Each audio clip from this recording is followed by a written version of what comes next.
Di episode pertama ini, aku tidak tahu harus menyebutnya apa selain sebuah permulaan yang penuh keluh kesah. Sebuah ruang kecil, tempat aku menaruh semua rasa yang tak pernah selesai. Entah kau mau menyebutnya curhat, entah kau mau menyebutnya ratapan, aku tidak peduli. Yang jelas, aku ingin bicara tentang hidup, tentang lelah, tentang kecewa. Dan aku berharap ketika kau mendengarkan ini, kita bisa menjadi teman.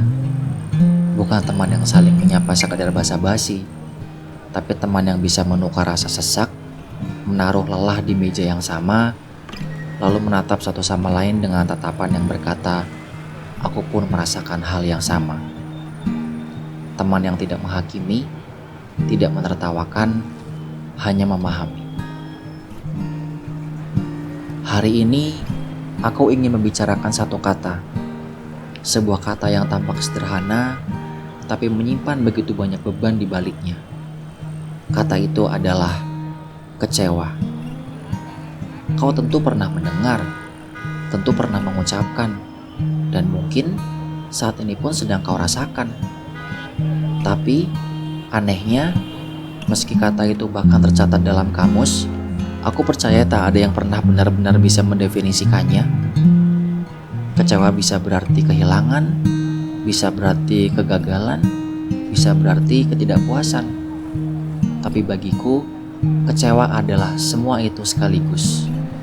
Sebuah perasaan yang datang tiba-tiba, menghantam tanpa permisi, lalu meninggalkan bekas yang tak bisa segera sembuh. Aku menatap hidupku hari ini, di usia yang sudah melewati seperempat abad.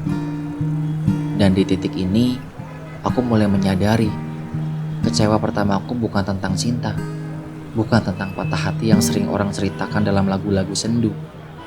Justru, yang pertama kali membuatku goyah adalah tentang hidup itu sendiri, tentang bagaimana caranya tetap berdiri tegak saat masa depan terasa samar dan waktu terus berjalan tanpa menunggu.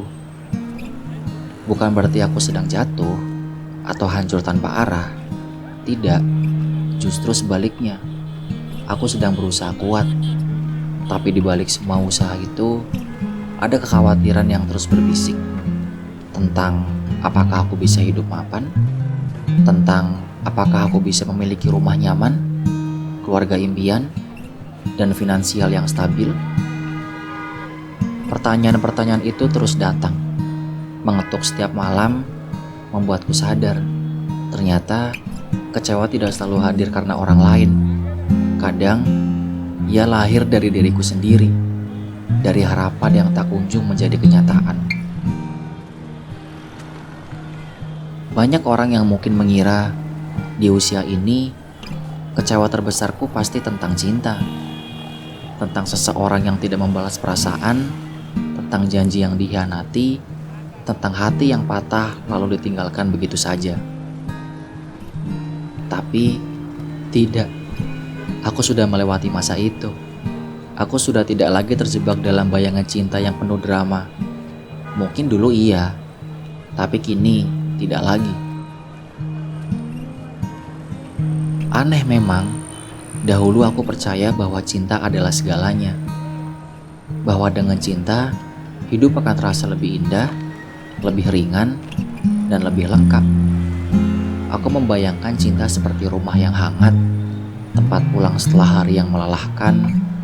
Tapi seiring waktu, aku mengerti bahwa cinta tanpa bekal hidup yang kuat hanya akan menjadi beban.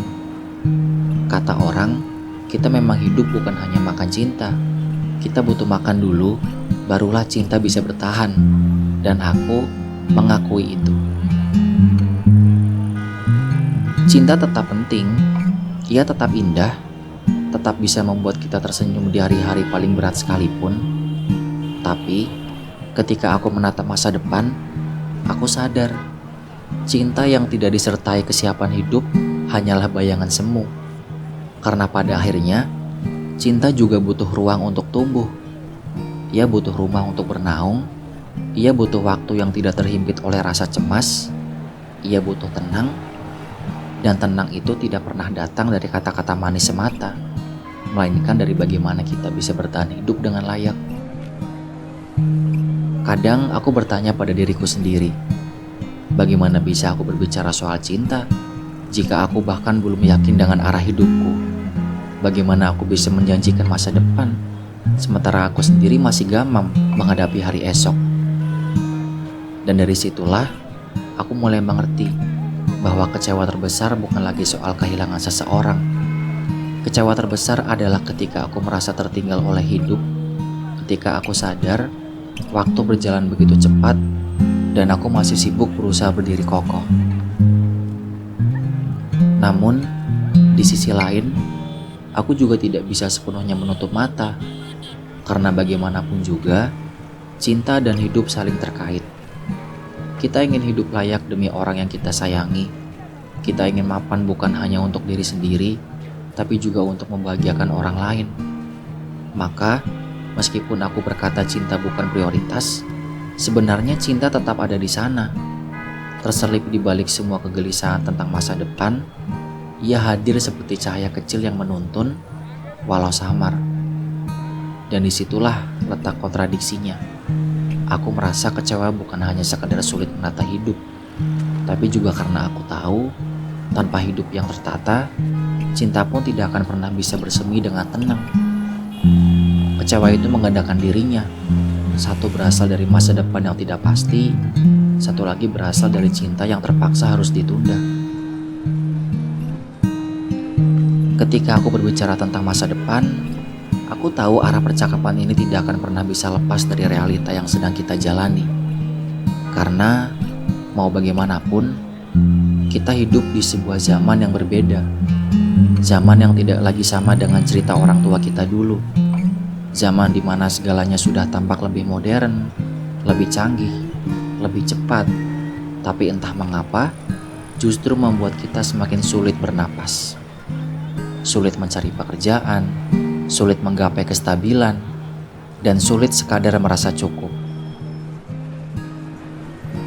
Aku sering mendengar cerita orang tua, bagaimana dahulu hidup mereka terasa lebih sederhana. Mungkin tidak banyak pilihan, tidak banyak kemewahan, tapi ada semacam keteraturan, ada kepastian. Sementara kini, meski dunia seakan membuka ribuan pintu, aku merasa tidak satu pun yang benar-benar bisa dimasuki dengan tenang. Lihatlah bagaimana sistem berjalan. Kita dituntut untuk terus berlari, tapi jalan yang kita pijak terasa licin. Kita dipaksa untuk terus bersaing, tapi perlombaan ini seolah tidak pernah berujung. Hari demi hari, kita membanting tulang, entah untuk siapa, entah untuk apa. Dan yang paling menyakitkan, tidak ada jaminan apapun di ujungnya. Kita sering diajarkan untuk bekerja keras, untuk tidak menyerah, untuk percaya pada proses. Dan aku pun berusaha memegang kata-kata itu. Tapi realitanya, dunia ini tidak selalu berpihak. Ada yang berjuang mati-matian, tapi tetap saja tertinggal. Ada yang bekerja dari pagi hingga malam, tapi hasilnya tidak pernah cukup. Dan di sisi lain, ada pula yang melangkah dengan mudah, seolah semua jalan sudah dihamparkan sejak awal. Ini bukan tentang iri, bukan pula tentang membandingkan diri. Aku hanya ingin jujur bahwa hidup memang tidak adil, bahwa ada perubahan besar yang terjadi di dunia ini, dan perubahan itu tidak selalu ramah pada kita. Perubahan yang membuat kita sulit berkembang, perubahan yang membuat kita merasa seolah apapun yang kita lakukan hanyalah upaya untuk bertahan di hari ini, bukan untuk menata hari esok. Dan ketika hari esok tidak pernah jelas, bukankah itu berarti kecewa sudah menunggu kita sejak awal langkah? Aku sering berpikir, mungkin inilah mengapa banyak orang seusia kita merasa kehilangan arah. Bukan karena kita malas, bukan karena kita tidak punya mimpi, tapi karena dunia ini tidak lagi memberi ruang seluas itu untuk kita tumbuh. Semuanya sempit, semuanya mahal, semuanya menuntut. Dan pada akhirnya, dari sinilah lahir sebuah lingkaran yang menyakitkan. Kita kecewa pada keadaan, kita kecewa pada diri sendiri, kita kecewa pada waktu yang terus berjalan, sementara langkah kita tersendat. Lalu, tanpa sadar, kekecewaan itu ikut mengaruhi cara kita melihat cinta, cara kita menatap masa depan, bahkan cara kita menilai diri sendiri. Kecewa itu beranak pinak, dan kita menjadi tempat ia berdiam tanpa tahu sampai kapan. Dan aku mulai mengerti, kecewa bukan hanya sekedar rasa sakit yang singgah. Kecewa adalah guru yang keras, yang tidak pernah kita minta, tapi selalu datang dengan pelajaran. Ia tidak pernah mengetuk pintu, ia menerobos masuk, merusak ketenangan, lalu memaksa kita untuk belajar sesuatu yang tidak bisa kita tolak. Tapi semakin lama aku menjalani hidup, semakin aku sadar, justru dari kecewa itulah aku belajar. Aku belajar bahwa tidak semua hal bisa berjalan sesuai rencana. Tidak semua doa akan terjawab seperti yang kita inginkan. Tidak semua usaha membuahkan hasil, dan ternyata itu tidak apa-apa. Kecewa memaksa kita untuk tumbuh. Ia memaksa kita untuk berdiri lebih kokoh, meski hati sudah berkali-kali retak. Ia mengajari kita untuk tidak terlalu bergantung pada sesuatu yang fana, bahwa dunia ini bergerak dengan caranya sendiri, dan kita hanyalah bagian kecil yang tidak bisa mengatur segalanya. Aku tahu, kedengarannya bijak, tapi kenyataannya, menjalani itu tidak pernah mudah. Ada malam-malam yang dipenuhi rasa sesak, ketika kepala penuh pertanyaan dan hati penuh keraguan. Ada siang-siang yang sepi meski ramai, ketika langkah terasa berat hanya untuk sekadar bertahan. Dan di titik itu, aku sering ingin menyerah.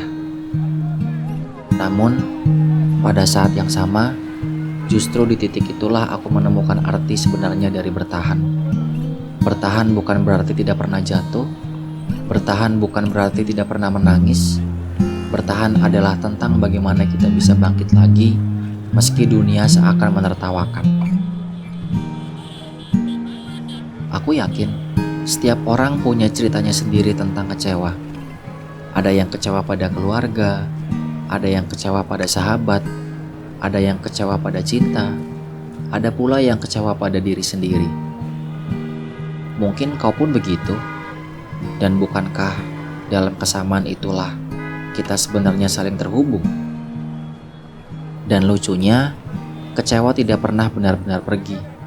Ia hanya bersembunyi, menunggu waktu, lalu muncul kembali dalam wujud yang berbeda. Hari ini mungkin tentang pekerjaan, besok tentang keluarga, lusa tentang cinta. Seakan-akan hidup ini memang dirancang untuk menguji seberapa kuat kita mampu menanggung kecewa. Mungkin justru disitulah letak keindahannya, bahwa meski kecewa berbeda-beda bentuknya, ia menjadikannya kita sama-sama rapuh, sama-sama manusia. Dan dalam kerentanan itu, kita bisa saling memahami. Jadi, terima kasih sudah mendengar. Terima kasih sudah menemani keluh kesah ini. Dan jika kau merasa tersentuh, jika kau merasa ini juga ceritamu, anggaplah kita sudah menjadi teman seperjalanan. Hidup memang tidak pernah sempurna. Cinta pun tidak selalu indah. Masa depan kadang samar, kadang menakutkan. Tapi selagi kita masih bisa melangkah, meski tertatih, meski penuh kecewa, itu sudah cukup untuk disebut sebagai perjalanan. Sampai jumpa di rasa kecewa berikutnya.